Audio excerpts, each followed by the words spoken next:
Un caro saluto da Shanghai a tutti gli amici friulani, ovviamente ai tifosi dell'Udinese. Siamo presenti per festeggiare questo evento, anche se a migliaia di chilometri di distanza, con tutti gli amici iscritti al Fogolar friulano di Shanghai e nonché all'Udinese Club. Fuarce Udinese e Mandi di Cur. Io appartengo alla Società Friulana di Buenos Aires, che è il fogolar più vecchio fuori dall'Italia. Io sono nato a Buenos Aires da padre friulano e come tanti figli di friulani ci teniamo ai colori bianco-neri. Parce che ho in sempre tal cur l'Udinese anche. Mandi da Buenos Aires.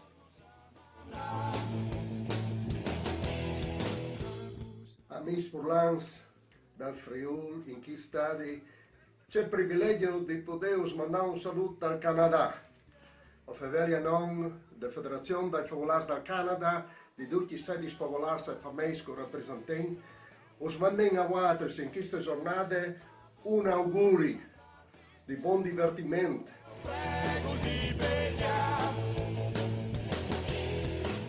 Mandi Fradis Furlans.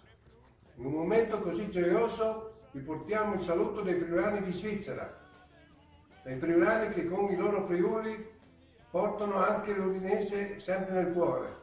Un caldo saluto quindi all'Udinese Calcio tutta, ai suoi dirigenti e ai suoi magnifici giocatori. Un caldo saluto, un forte augurio ed un vivo ringraziamento per l'orgoglio che friulani all'estero ci fate rivivere con i vostri successi. Sempre denanto, Udinese, e viva il Friul! Furlans dal Friul, un saluto ai Furlans di Australia. Noi qua giù nella terra dei canguri siamo i più lontani di tutti i fogolar, però vi siamo comunque sempre vicini anche grazie alla nostra Udinese che ci sta regalando davvero grandi soddisfazioni. Quindi solamente un grossissimo mandi ancora dall'Australia e ci vediamo presto tutti quanti nel nuovo stadio. Ale Udi! Ale Udi!